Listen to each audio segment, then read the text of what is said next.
কথায় কথায় তালাক দিতে চাও, পেপার পড়ে দেখো কি লেখছে। পেপার পড়ার সময় নাই, তালাক দেবো কিনা সেটা বলো। আমি পড়ে শোনাচ্ছি, তালাক দিলে বউকে অর্ধেক সম্পত্তি দিতে হবে। তাও তো ভালো, অর্ধেক সম্পত্তি তো আমার থাকবে।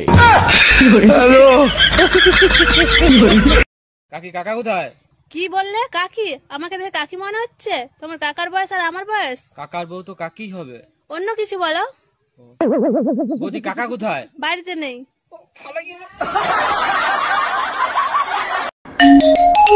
হ্যালো, আজকে ড্রাইভারকে চাকরি থেকে বিদায় করে দেবো। আরে গরিবের উপর কেন জুলুম করবা? কি করছে সে? আজকে দুইবার অ্যাক্সিডেন্ট করছে, মরতে মরতে বেঁচে গেছি। আর একবার ওরে চান্স দাও, আমার বিশ্বাস ও এবার সফল হবেই। আজ তুই বাসায় আয়। Bye bye, tata. বলো তো বৌমা, রান্না করতে কি কি লাগে? অসহ্য লাগে, বিরক্ত লাগে, আর গরম লাগে।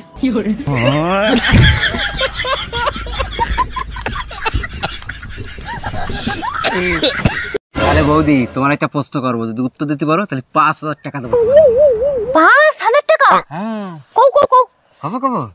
কদিনই 3 জনে ধরে, 1 জনে করে, ফেনা না ওঠা পর্যন্ত ছাড়ে না। কি সবাই এখান থেকে কি বাজে সব প্রশ্ন। আরে ভালো প্রশ্ন বললাম তো। আমি পারবো না তোমার বাজে প্রশ্ন। 5,000 টাকা বলো বলো বলো। আমি পারবো না। পারলে না তো উনান ভাত রান্না করা উনান 5,000 টাকা জলে গেল। যাও। ভাবি, আপনার বোনটা না অনেক সুন্দর, আমার সাথে বিয়ে দিয়ে দেন। ধুর মিয়া, আপনার থেকে আমার বোন কত লম্বা দেখছে? আরে ভাবি, টিভি 50 ইঞ্চি হোক আর 60 ইঞ্চি হোক, রিমোট কিন্তু 6 ইঞ্চি থাকে। বেডা গুলা এত বড় খাচ্চর হয়, মন চায় পুতা দিয়াছেছি। বরুণ ভাই, সকাল থেকে আপনার বাসায় গ্যাঞ্জাম কিসের? আর ভাবি বললেন না, কালকে রাতে ঝড় হয়েছে, কার সালোয়ার জানি আমার বেডরুমে চলে এসেছে। সকালবেলা ঘুম থেকে উঠে দেখি শ্বশুর বাড়ির সব লোকজন হাজির, বলতেছে এই মেয়েকে। সর্বনাশ, তাইলে আমার সালোয়ার আপনার বাসায় উড়ে গেছে। বউ কাকে বলে জানেন?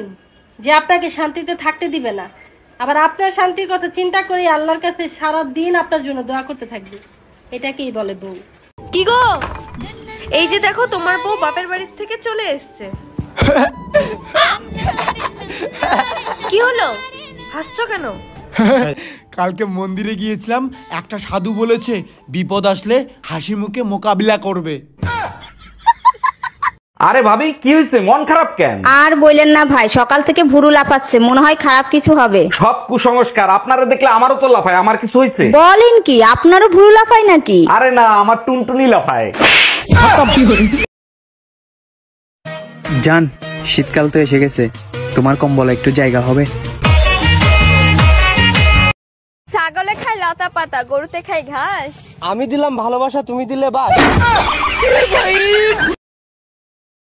ভাবি, ভাই কিন্তু আপনাদের কাজের শ্রেণীর দিকে নজর দিছে। ওটা তো আপনাদের খাইসলট, ঘরে তা থুইয়া পরের তার দিকে নজর দেওয়া। একটু চোখে চোখে রাখেন, দেখেন কাজের শ্রেণী নিয়ে আবার পলান না দেয়। আরে না, পলাইবো না, এখন আর মেশিন আগের মতো কাজ করে না। Bye bye. তুই বুঝিস না কেন? সব করতে পারবো তোর জন্য। সত্যি আমার জন্য মরতে পারবি? না। তোর হাত কেটে আমার নাম লিখতে পারবি? না। আকাশের চাঁদটা এনে দিতে পারবি? না, পারবো না। তাহলে খুব তো বললি আমার জন্য সবকিছু করতে পারবি। আমি বুঝে গেছি তুই আমাকে কতটা ভালোবাসিস। আমি তোর জন্য মরতে পারবো না, কিন্তু মারতে পারবো। তোর সাথে 1000 বছর বাঁচতে পারবো। হাত কেটে তোর নাম লিখতে পারবো না, কিন্তু হৃদয়ের মাঝখানে তোর নাম লিখে রাখবো। তোকে আকাশের চাঁদটা এনে দিতে পারবো না, কিন্তু আমার ভালোবাসার আলো দিয়ে সারা জীবন তোর চারপাশটায় জ্যোৎস্না ছড়িয়ে দিতে পারবো। এভাবে বলিস না পাগল, প্রেমে পড়ে যাব তো। কে মানা করেছে? বল না আমাকে ভালোবাসিস।